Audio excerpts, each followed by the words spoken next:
i-demonstrate muna natin saan ito ilagay. Tatlong shifting fork. Ito po yung shifting fork. Ito yung mag-guide yung first gear. Ito yung mag-angat itong mga gear na to. Yan, angat siya. May dalawang malaki.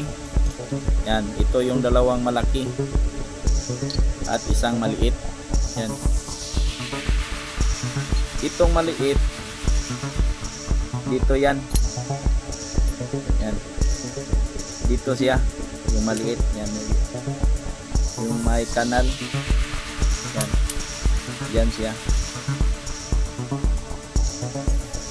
Yan siya nakalagay.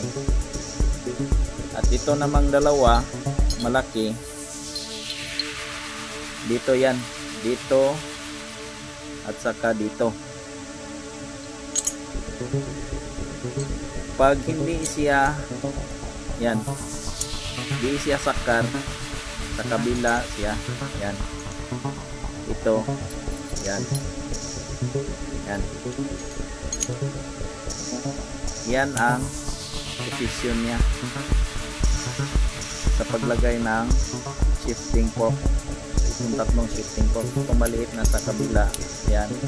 Itong malaki. Yan. Hindi yan magkabaliktad dahil hindi yan mapasok. Yan siya. Yan. Okay.